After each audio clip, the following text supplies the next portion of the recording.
राधे राधे भक्तों, राधे राधे, हरे कृष्णा। भक्तों, आज मैं आप लोगों को मार्गशीर्ष मास की कृष्ण पक्ष की उत्पन्ना एकादशी की कथा सुनाऊंगी। इसे अंत तक अवश्य ही सुनिएगा। इस दिन क्या चीज़ें पारण करनी है, कितने बजे पारण करनी है, इसे मैं सभी विस्तार से सुनाऊंगी। क्या चीज़ से कब कैसे पारण करनी है उसे मैं आपको बताऊंगी। इसे अंत तक अवश्य ही सुनिएगा। भक्तों, एकादशी का व्रत मार्गशीर्ष मास के कृष्ण पक्ष की उत्पन्ना एकादशी से ही शुरू की जाती है। इस एकादशी का व्रत मनुष्यों को मूर्खता त्याग कर सभी को करना चाहिए। एक बार बोलिए उत्पन्ना एकादशी महात्म्य की जय। जय विष्णु भगवान की जय। जय माता लक्ष्मी की जय। राधे कृष्ण राधे कृष्ण राधे कृष्ण। प्रभु श्री सूत जी बोले, हे मुनियों, विधि सहित इस एकादशी महात्म्य को भगवान श्री कृष्ण ने कहा था। भक्तजन ही इस व्रत को प्रेम पूर्वक सुनते हैं और इस लोक में अनेकों सुखों को भोग कर अंत में विष्णु पद को प्राप्त करते हैं। श्री सूत जी ने कहा, हे प्रभु, इस एकादशी व्रत का महात्म्य क्या है? इस व्रत को करने से क्या पुण्य मिलता है और इसकी विधि क्या है, सो आप मुझसे कहिए। ऐसा सुनकर श्री भगवान ने कहा कि हे अर्जुन, सबसे पहले हेमंत ऋतु के मार्गशीर्ष महीने में कृष्ण पक्ष की एकादशी का व्रत करना चाहिए। दशमी की शाम को दातुन करनी चाहिए और रात को भोजन नहीं करनी चाहिए। एकादशी को सुबह संकल्प नियम के अनुसार कार्य करना चाहिए। स्नान करने से पहले शरीर पर मिट्टी का लेपन लगाना चाहिए। चंदन लगाने का मंत्र इस प्रकार है। अश्व क्रांते रथ क्रांते विष्णु कांते वसुंधरे अवृतापि वराहेण कृष्णेन शतबाहुना मृतिके हर में पाप यनम्य पूर्वक संचितम त्वया हतेन पापेन गच्छामि परमागतिम। स्नान के बाद धूप दीप नैवेद्य से भगवान का पूजन करना चाहिए। रात को दीप दान करना चाहिए। ये सकर्म भक्ति पूर्वक करना चाहिए। उस रात को नींद और स्त्री प्रसंग को त्याग देना चाहिए। एकादशी के दिन तथा रात्रि में भोजन सत्संग आदि शुभ कर्म करने चाहिए।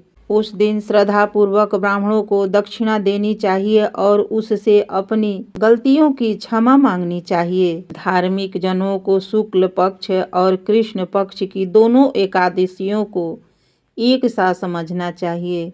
उसमें भेद मानना उचित नहीं है। ऊपर लिखी विधि के अनुसार जो मनुष्य एकादशी का व्रत करते हैं उनको शंखोद्वार तीर्थ एवं दर्शन करने से जो पुण्य मिलता है वह एकादशी व्रत के पुण्य के 16वें भाग के बराबर भी नहीं। व्यतिपात योग्य में संक्रांति में तथा चंद्र सूर्य ग्रहण में दान देने से और कुरुक्षेत्र में स्नान करने से जो पुण्य प्राप्त होता है वह पुण्य मनुष्य को एकादशी का व्रत करने से प्राप्त होता है। जो फल देवपाठी ब्राह्मणों को 1000 गोदान करने से मिलता है उससे 10 गुना अधिक पुण्य एकादशी का व्रत करने से मिलता है। 10 श्रेष्ठ ब्राह्मणों को भोजन कराने से जो पुण्य मिलता है वह एकादशी के पुण्य 10वें भाग के बराबर होता है। निर्जल व्रत करने का आधा फल एक बार भोजन करने के बराबर होता है। उपरोक्त कोई सा एक व्रत जरूर करना चाहिए। एकादशी का व्रत करने पर ही यज्ञ दान तप आदि मिलते हैं, अन्यथा नहीं। अतः एकादशी को अवश्य ही व्रत करना चाहिए। इस व्रत में शंख से जल नहीं पीना चाहिए। मछली सूअर तथा अन्न एकादशी के व्रत में वर्जित है। एकादशी व्रत का फल 1000 यज्ञों के भी अधिक है। ऐसा सुनकर अर्जुन ने कहा, हे भगवान, आपने इस एकादशी के पुण्य को अनेक तीर्थों से श्रेष्ठ तथा पवित्र क्यों बताया है, सो अब आप विस्तार पूर्वक कहिए। भगवान बोले कि हे अर्जुन, सतयुग में एक महा भयंकर दैत्य हुआ था। उसका नाम मूर था। उस दैत्य ने इंद्र आदि देवताओं पर विजय प्राप्त कर उन्हें उनके स्थान से गिरा दिया है। तब देवेंद्र ने महादेव जी से प्रार्थना की है, शिव शंकर, हम सब देवता मूर दैत्यों के अत्याचारों से दुखित हो मृत्यु लोक में अपना जीवन व्यतीत कर रहे हैं। अंत देवताओं की हालत का तो मैं वर्णन ही नहीं कर सकता। आप कृपा कर इस महान दुख से छूटने का उपाय बतलाइए। शंकर जी बोले कि हे देवेंद्र, आप विष्णु भगवान के पास जाइए। तब इंद्र और अन्य देवता महादेव जी के वचनों को सुनकर क्षीर सागर गए। यहाँ पर भगवान विष्णु शेष शैया पर शयन कर रहे थे।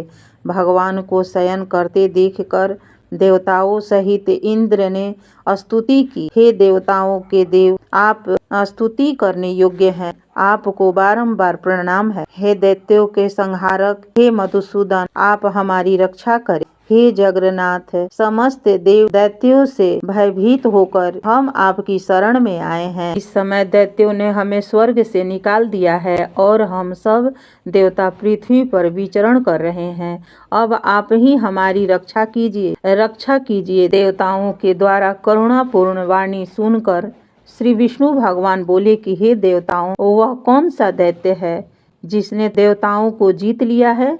भगवान के उस अमृत रूपी वचनों को सुनकर इंद्र बोले कि हे भगवान, प्राचीन समय में नाड़ी जंग नाम का एक दैत्य था। उस दैत्य की ब्रह्म ने वंश उत्पत्ति हुई थी। उसी दैत्य के लड़के का नाम मूर है। उसकी राजधानी चंद्रावती है। उस चंद्रावती नगरी में वह मूर नामक दैत्य निवास करता है, जिससे अपने बल से समस्त विश्व को जीत लिया है और सब देवताओं को देवलोक से निकालकर इंद्र, अग्नि, यम, वरुण, चंद्रमा, सूर्य आदि लोकपाल बनाए हैं। वह स्वयं सूर्य बनकर पृथ्वी को तापता है और स्वयं मेघ बनकर जल की वर्षा करता है। अतः आप उस बलशाली भयानक दैत्य को मारकर देवताओं की रक्षा करें। इंद्र के ऐसे वचन सुनकर श्री विष्णु भगवान बोले कि हे देवताओं, मैं तुम्हारे शत्रुओं का शीघ्र ही संहार करूंगा। अब आप उस चंद्रावती नगरी को जाइए। इस प्रकार भगवान विष्णु देवताओं के साथ चल दिए। उस समय दैत्यपति मूर अनेकों दैत्यों के साथ युद्ध भूमि में गरज रहा था। युद्ध प्रारंभ होने पर असंख्य दानव अनेकों अस्त्रों शस्त्रों को धारण कर देवताओं से युद्ध करने लगे, परंतु देवताओं दैत्यों के आगे एक क्षण भी न ठहर सके। तब भगवान विष्णु भी युद्ध भूमि में आ गए। तब दैत्यों ने भगवान विष्णु को युद्ध भूमि में देखा तो उस पर अस्त्रों शस्त्रों का प्रहार करने लगे।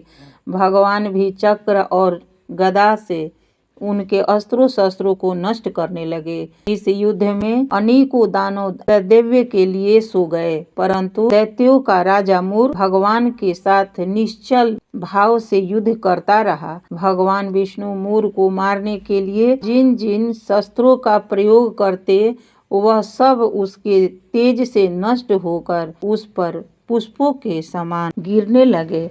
अनेक अस्त्रों शस्त्रों का प्रयोग करने पर भी भगवान उनको न जीत सके। वह आपस में मल्ल युद्ध करने लगे। भगवान विष्णु उस दैत्य से देवताओं के लिए सहस्त्र वर्ष तक युद्ध करते रहे, परंतु उस दैत्य को न जीत सके। अंत में विष्णु शांत होकर विश्राम करने के लिए इच्छा से बद्रिकाश्रम चले गए। उस समय 38 कोस लंबी एक द्वार वाली हेमावती नाम की एक गुफा में शयन करने की इच्छा से भगवान घुसे। हे अर्जुन, अतः मैंने इस गुफा में शयन किया। वह दैत्य भी मेरे पीछे पीछे चला आया। मुझको शयन करता देखकर भागने को तैयार हो गया। वह दैत्य सोचने लगा कि यह मैं आज अपने चिर शत्रु को मारकर सदैव के लिए निष्कंटक हो जाऊंगा। उसी समय मेरी देह से एक अत्यंत सुंदर कन्या दिव्य वस्त्र धारण करके उत्पन्न हुई और दैत्य के सामने आकर युद्ध करने लगी। तब वह दैत्य आश्चर्य के साथ सोचने लगा कि यह ऐसी बलवान कन्या कहाँ से उत्पन्न हुई। वह दैत्य उस कन्या से लगातार युद्ध करता रहा। कुछ समय बीतने पर उस कन्या ने क्रोध में आकर उस दैत्य के अस्त्रों शस्त्रों को टुकड़े टुकड़े कर दिए। उस कन्या ने उसका रथ तोड़ डाला। तब तो वह दैत्य महान क्रोध करके उससे मल्ल युद्ध करने लगा। उस कन्या ने उसको धक्का मारकर मूर्छित कर दिया। उठने पर उसका सिर काट लिया। वह दैत्य सिर कटते ही पृथ्वी पर गिर गया और मृत्यु को प्राप्त हुआ। अन्य समस्त दानव भी ऐसे देखकर पाताल लोक को चले गए। जब भगवान विष्णु की निद्रा टूटी तो वह दैत्य को मरा देखकर अत्यंत आश्चर्य करने लगे और विचारने लगे, इस दैत्य को किसने मारा है। तब वह कन्या भगवान से हाथ जोड़कर बोली कि हे भगवान, यह दैत्य आपको मारने को तैयार था, तब मैं आपके शरीर से उत्पन्न होकर उसका वध कर दिया है। इस पर भगवान बोले कि हे कन्या, तूने इसको मारा है, अतः मैं तेरे ऊपर अत्यंत प्रसन्न हूँ। तूने तीनों लोकों के देवताओं को सुखी दिया है, इसलिए तू अपनी इच्छा अनुसार वरदान मांग। कन्या बोली कि हे भगवान, मुझे यह वरदान दीजिए कि जो मेरा यह व्रत करे उसका समस्त पाप नष्ट हो जाए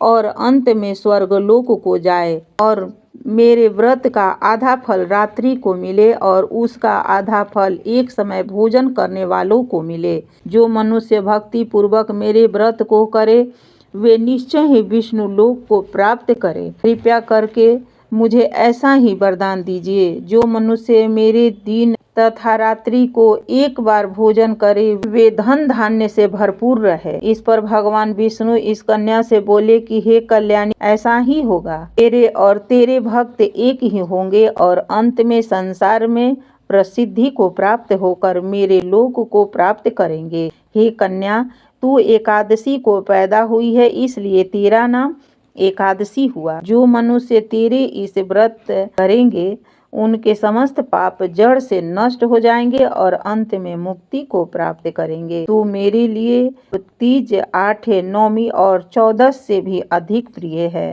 तेरा व्रत का फल सब तीर्थों के फल से भी महान होगा। यह मेरा कथन सत्य है। ऐसा कहकर भगवान उसी स्थान पर अंतर्ध्यान हो गए। एकादशी भी भगवान के ऐसे उत्तम वचनों को सुनकर प्रसन्न हुई। भगवान बोले कि हे अर्जुन, सब तीर्थों दोनों व्रतों से अधिक एकादशी व्रत का फल सर्वश्रेष्ठ है।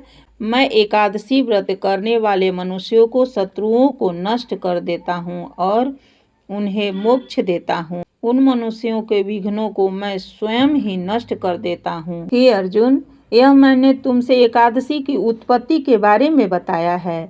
एकादशी व्रत समस्त पापों को नष्ट करने वाला, सिद्धि को देने वाला है। उत्तम मनुष्यों को दोनों पक्षों की एकादशियों को समान समझना चाहिए। उनसे भेदभाव मानना उचित नहीं है। जो मनुष्य इस एकादशी के व्रत को, महात्म्य को प्रेम से सुनते और पढ़ते हैं, सुनाते हैं, उन्हें अश्वमेघ यज्ञ का फल मिलता है। धन धान्य की प्राप्ति होती है और लक्ष्मी की प्राप्ति होती है। उन्हें मुक्ति मिलती है और सभी मनोकामना पूर्ण होती है। इसलिए मनुष्य को सभी मूर्खता त्याग कर इस एकादशी का व्रत अवश्य ही करना चाहिए। एकादशी का व्रत किस दिन करनी है, क्या चीज़ें पारण करनी है और कब पारण करनी है, इसे ध्यान से सुनिए। उत्पन्ना एकादशी का व्रत सभी को मंगलवार 26 नवंबर को व्रत करनी है और 27 नवंबर को पारण करनी है। पारण का समय प्रातः से दिन भर है और गौमूत्र से पारण करनी है। धन्यवाद। राधे राधे। हरे कृष्णा। कथा अच्छी लगी तो इसे लाइक करें, शेयर करें तथा सब्सक्राइब करें। धन्यवाद। आप सभी को उत्पन्ना एकादशी की ढेर सारी बधाई, मंगल कामना। धन्यवाद।